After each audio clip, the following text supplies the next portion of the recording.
What's up everybody, I'm Seth Fowler and this is Sit or Sell.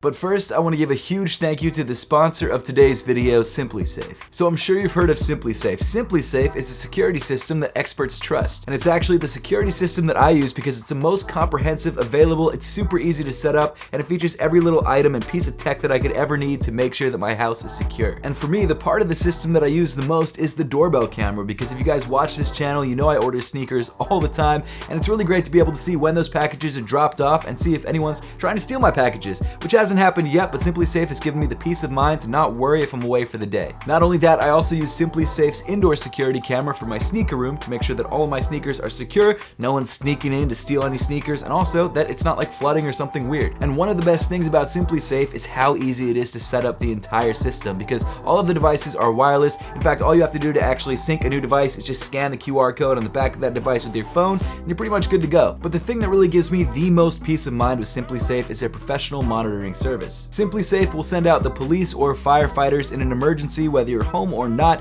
and it makes sure that you have an extra layer of protection that you wouldn't have if you just had cameras. And SimpliSafe is also very affordable. It's only about $1 a day and you can set it up in about 30 minutes, and of course, as the name would suggest, it's incredibly simple to use. So if you want to check out SimpliSafe for yourself, which I absolutely recommend, save 20% on your SimpliSafe security system when you sign up for an interactive monitoring plan and get your first month free. Visit simplisafe.com/Seth Fowler to learn more. So once again, make sure to check it out and join the millions of other homes that are protected just in the United States by SimpliSafe. But getting into it, if you're not familiar with the way that this series works, basically what I do is I take a look at all of the sneaker releases or all of the important sneaker releases in the first half or second half of any given month. In this case, it's the first half of June 2022. I let you know what I think about each one of these releases and whether I think each one of these shoes is going to end up sitting on shelves or sell out immediately. But now that you understand how this series works, if you're new to this series, let's just dive right into it. Starting things off on June 1st, we've got the Air Jordan 1 Low Golf Shattered Backboard. So Jordan Brand has been making a major push into golfing shoes, and while they've dropped golfing shoes a bunch of times in the past, this is the first time that they've dropped like 6 different colorways of the same silhouette of a shoe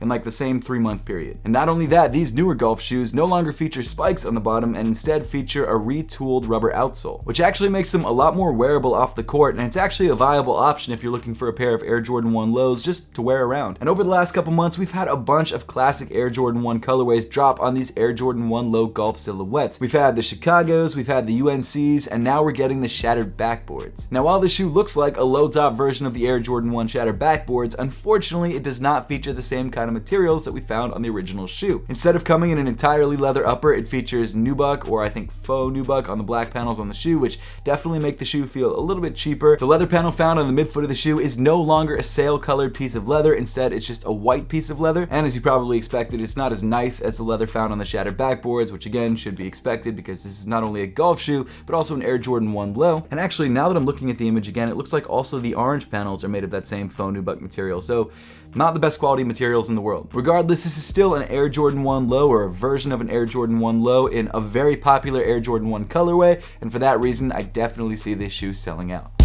Moving on to June 2nd, we've got the Nike Air Trainer 1 in the Photon Dust and Light Smoke colorway. So I'm assuming because of these Travis Scott collaborations that Nike has decided to push out a couple more Nike Air Trainer 1 colorways. And like the colorway that dropped a couple weeks ago, this colorway is also a very clean neutral look. As the name would suggest, or I guess it wouldn't suggest because it doesn't actually say anything real, it just says Photon Dust, and I guess that's a gray. The shoe comes in tonal grays and is actually a pretty simple but also very clean sneaker. Honestly, there's nothing that special about this shoe. If you like the Nike Air Trainer 1, it's a great sneaker to go for, but it's not the kind of shoe that you'd pick up other than to wear it because there's no resale value on this sneaker. So for that reason, I'm giving this shoe a sit. Also dropping on June 2nd, we've got the women's Nike Dunk Low Rose Whisper. So at this point, it kind of feels like Nike is just spamming us with Nike Dunk colorways. Like, this is not a bad colorway. I like the white leather upper accented by sort of the dusty rose color, but regardless, it's not something that we haven't seen before. And I guess that's not a bad thing, especially because Nike's producing so few pairs of any of these Nike Dunks that it's almost impossible to grab any pairs for retail.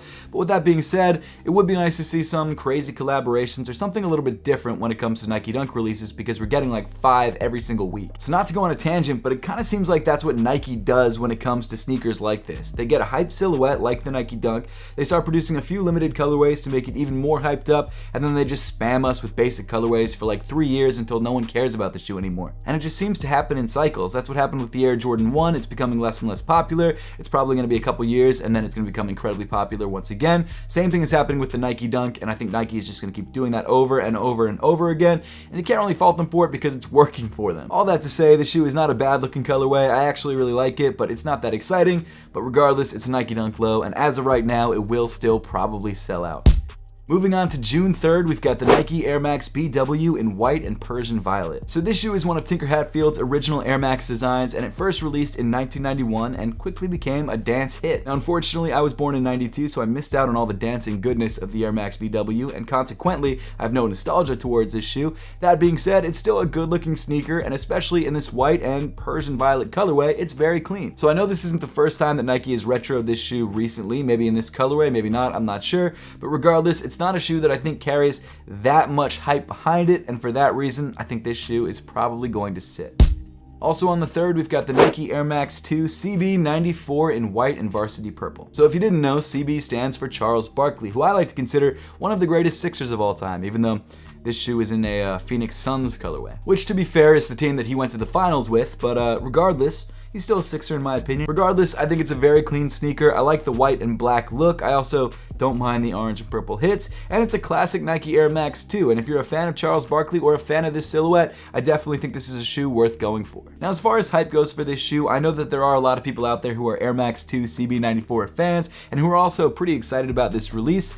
I don't know how many pairs Nike is going to release of this shoe. In fact, I never know how many pairs Nike is going to or has released of any given shoe, but regardless, I think that there is enough interest in this shoe that if it's a limited sneaker, it will probably sell out, and I'm assuming that it is most likely going to be a relatively limited shoe, and so for that reason, I'm giving this shoe a sell. That being said, if it's a widespread release, then it will end up sitting, but it just depends on how many pairs Nike decides to drop. And then rounding off the 3rd, we've got one of the biggest releases of the year, the A Ma Maniére Air Jordan 2s. So A Ma Maniére has been an incredible collaborator with Jordan Brand. They've dropped some of the best Jordan Brand collaborations of the last decade probably. And it seems like they're trying to follow up on the success of the Air Jordan 1s and the Air Jordan 3s with the shoe in between, the Air Jordan 2s. And while it's not that exciting that they're making this shoe look very similar to the Air Jordan 1s and also pretty similar to the Air Jordan 3s, it does make a lot of sense that they're carrying over the same materials and the same colors because of the popularity of the Air Jordan 1s and the Air Jordan 3s. And honestly, it's a very clean Air Jordan 2. I'm not the biggest Air Jordan 2 fan in the world. I feel like everyone's saying that right now, but that's just the truth because no one was huge fans of the Air Jordan 2, but I feel like it's a very clean look on a pretty clean silhouette, and overall it's going to be an incredibly popular sneaker. Now, even though the release of this shoe has not yet happened, the release is already shrouded in controversy because apparently before the initial release of this shoe, the A Ma Maniére store was robbed. I'm not sure exactly of the specifics or any of the details, but I know that they had to push back the release. I'm not sure if any pairs were stolen or what was stolen. I didn't really look in too much into the details. I really should have before I did this video, but too late now. But we are finally getting the release of this shoe, and a lot of people are incredibly hyped. This is one of the biggest sneaker collaborations of the year, and because of that, the hype for this release is off the charts, and so for that reason, this shoe will absolutely sell out. Moving on to June 4th, we've got the Air Jordan 6 Red Oreo. So as the name of this shoe would suggest, this shoe mimics the classic Air Jordan 6 Oreos, which feature a white leather upper, a black midsole accented by white splatter print. Just like that shoe, this shoe comes with the white leather upper with white splatter print. However, instead of the accent color being black, the accent color is now a bright red. And honestly, while I definitely prefer the Oreo colorway, this is actually pretty clean. I actually kind of dig this. Is it a shoe that I'd run out to the store and grab? Probably not, but if I saw it on sale somewhere, sure, I'd pick it up. Now, what's interesting about this release is that Air Jordans aren't flying off the shelves the way that they used to even just a year ago, and because of that, I'm not sure exactly how this sneaker is going to do. I'm assuming it's a GR release, which means general release, which means there's going to be a lot of pairs of them, and if that is the case, then I think this shoe has a good chance of sitting. Then again, it could be a more limited release, which means that it would only release at certain boutiques and probably sell out, but I'm hedging my bets that it's a GR and that it's probably going to be at every single Foot Locker. In fact, that's where I found out that this shoe was releasing, by the Foot Locker release calendar, and for that reason, I'm giving this shoe a sit. However, I think some sizes will sell out, so partial sit. Moving on to June 8th, we've got two different Yeezy foam runner colorways dropping. So the first colorway dropping is more of a restock, and that's because it's the sand colorway, which is already released in the United States. This shoe looks a lot like the original Yeezy foam runner in the Ararat colorway, and I think the reason they dropped this shoe was to give people who missed out on the initial release of the foam runners a chance to grab a shoe that looks very, very similar. I've got to say though, as someone who actually owns the Ararats, and I'm not bragging, it sounds like a brag, but I'm not bragging, that the Ararats are actually made of a different foam material than the sands, so because of that, they feel a little bit softer on foot. The fit's not as good, but they do feel softer. So if you're grabbing a pair of the sands, yes, they look similar, but they don't feel exactly the same. All that said, I don't know why I brought that up. That was more of a tangent than anything. It's a good looking shoe, and if you're trying to grab it, good luck, because this colorway will definitely be hard to grab. The second colorway dropping is the Onyx colorway, which is essentially a black foam runner that a lot of people have been looking forward to. It did have an incredibly limited release at one of Kanye's events, but not enough to really make this a restock of the shoe, more so a wider release of the shoe. This is actually my most anticipated colorway of the foam runners. I've had a lot of foam runners in the past, but none of them have come in black, so I'm kind of into the black colorway, and it's something that I would definitely rock on a regular basis. So I will be going for this shoe, but knowing foam runners and knowing how limited they are and how difficult they are to get, I think both the Onyx and the Sand colorway will sell out immediately. Moving on to June 10th, we've got the Adidas Yeezy Basketball in Slate Azure. So while the Yeezyknit Basketball silhouette was relatively hyped before its actual release last year, the shoe itself has kind of faded into obscurity. It's a shoe that not many people ball in, and it's also a shoe that not many people wear because it's really difficult to get on your foot for some reason. However, Kanye West and Adidas are not giving up on the silhouette just yet and are releasing a brand new colorway, the Slate Azure colorway. So the colorway of this shoe is made up of black, tan, and a reflective blue on the toe, which I actually kind of dig, and also a blue outsole. And as far as Yeezy basketball shoes go, this is probably one of my favorite colorways. It's not something I'd wear on a daily basis, but if I play basketball in this shoe, this might be the colorway that I would grab. Now, even with the cool reflective detail on the toe of this shoe, I don't see there being any hype for this sneaker, and for that reason, I do kind of see this shoe sitting on shelves, which I think by this point we're not really surprised by. Also dropping on the 10th, we've got the Nike Air Presto Hello Kitty. So this shoe is a Hello Kitty themed Nike Air Presto. It comes in blues and whites, accented by Hello Kitty faces all over the upper of this shoe. Now I can honestly say I've never been into Hello Kitty, so I don't understand the appeal, but that doesn't mean that this is not a wildly popular show and franchise. Obviously it is, because it's getting a Nike collaboration and because everyone and their mom knows what this is. I know that there's a lot of people out there who are very excited about this shoe and are looking forward to it. I'm just not one of those people. And I also wouldn't be surprised if this shoe is very limited. I've seen a lot of people very hyped for this release. Not only that, Nike is releasing a full outfit to go along with the shoe. You've got a sweatshirt, a pair of pants, and a shirt. So they're really going all in on this release, which hey, I guess if you're into Hello Kitty is a good thing. That being said, it's not a bad looking sneaker, especially if you're a fan of the show, and based on the hype that I'm sort of hearing around the internet for this release, I do see this shoe probably selling out.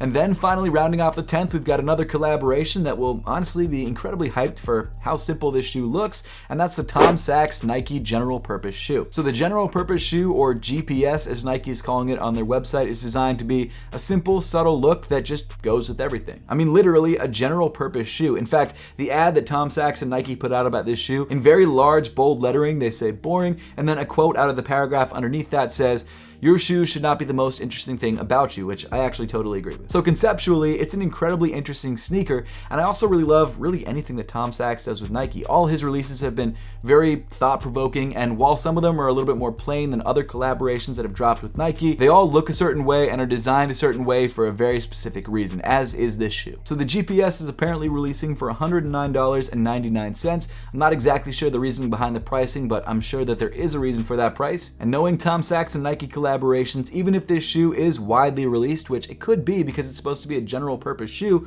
the hype for this shoe is going to be off the charts, and this is probably going to be a sneaker that's going to resell for way too much money. I actually wonder what Tom Sachs thinks about these resale prices. Like, his shoes are some of the most expensive shoes ever, and I don't think he designed them with that in mind. I think he designed them to be very specific for a very specific purpose, and now he's creating a shoe that's seemingly designed to get rid of the hype, but because it's a Tom Sachs Nike collaboration, it's going to be incredibly hyped. It's a weird irony that he's dealing with. Maybe he loves it. Maybe he loves the hype. I have no idea, but hey, Tom Sachs, if you ever want to come on the show and tell me about your sneaker, I'd love to talk to you about it. But with all that being said, the Tom Sachs Nike General Purpose shoe will absolutely sell out. Then moving on to June 13th, we've got the Adidas Yeezy 700 MNVN Phosphor. So I don't really have much to say about this shoe. It's a standard Yeezy 700 MNVN. I'm kind of sick of this silhouette, to be honest with you. It's not that exciting. That being said, it's not a bad silhouette. This shoe comes in a bright neon green colorway. It could have released before. I'm not sure. There's so many different colorways of this shoe and they all kind of look the same. It still features that reflective 700 text on the side, and it features boost in the midsole, I think. It's a fine looking sneaker. I don't think there's going to be that much hype behind it, and I actually see this sneaker sitting on shelves. Not sitting online because Adidas actually pulls their Yeezy releases if they're not selling out, but they don't pull them from stores as quickly, so if you're looking for a pair of these, you should be able to find a pair a couple weeks after release in store. And then the final shoe that we're talking about in today's video is actually a collection, and that's the Louis Vuitton Nike Air Force 1 collection. So this release is interesting because this release is not happening on any specific date. It's happening throughout June, and it's only for existing Louis Vuitton customers who have spent probably a bunch of money. In fact, if you're like me and you've never shopped at Louis Vuitton, you have no shot at grabbing the shoe for retail. None. You're just not even, there's just no way. Which honestly, I'm not even that mad about because the retail price of this shoe starts at 2,000 euros, which is like $2,100 US, and goes all the way up to 2,500 euros, which is like $2,700 US. So not cheap at all. Resale is probably gonna be crazy, but still, not cheap. This release includes a bunch of different Louis Vuitton Nike collaboration Air Force 1s, all designed by the late Virgil Abloh. They're all very interesting looking and feature Louis Vuitton logos throughout the shoe, whether it's embossed or printed on the upper of the shoe. Some shoes come in all black, some shoes come in bright gold, some shoes come with graffiti on the side. I actually don't know exactly how many colorways of these shoes are dropping, but I know there's probably around 6. There's a bunch of crazy colorways and some more simple colorways. They're all very limited and all very expensive. And I'd actually really like to know your thoughts on this collaboration. This is one of Virgil's last collaborations. It's interesting because it wasn't a direct Virgil or Off-White collab with Nike. It was a Nike Louis Vuitton collaboration, but it featured some sort of Off-White hits. So in a way, it was almost a triple collaboration. Virgil was an incredibly influential designer and someone that I think a lot of people looked up to, including myself. So while this is not, a collection of shoes that I would wear on a daily basis, it is something that I appreciate more for the art form of it. So I'd love to know your thoughts generally on the collection and what you like about it, maybe some things that you don't like, and also sort of the impact that Virgil had on the sneaker community as a whole. So make sure to let me know your thoughts in the comment section down below. And because these shoes are limited to only Louis Vuitton customers, the chance of you getting a pair, like I said earlier, is basically none unless you have a Louis Vuitton account, and the resale price of this shoe is going to be off the charts. And so for that reason, I'm absolutely giving all of these colorways a sell. But that pretty much wraps up this episode of Sit or Sell. Now, I would love to know your thoughts on all of these releases and which shoes you're looking forward to most, so make sure to let me know your thoughts in the comment section down below. Once again, huge thank you to Simply Safe for sponsoring today's video. If you guys would like to check out Simply Safe, which I absolutely recommend, make sure to click the link in the top of the description below and get 20% off your security system. Seriously, having a Simply Safe video doorbell has been life-changing. I can see when packages are coming in that I've been waiting for. I can see when someone's coming to my door that I really don't want to talk to. I can see when other people are coming to my door who I want to let inside. It's just great to know who's coming to your door before they actually ring the doorbell. So definitely make sure to check out Simply Safe by clicking the link in the top of the description below and save 20% on your security system. But as always, thank you so much for watching. Make sure to subscribe if you haven't yet, and I'll see you all in the next one.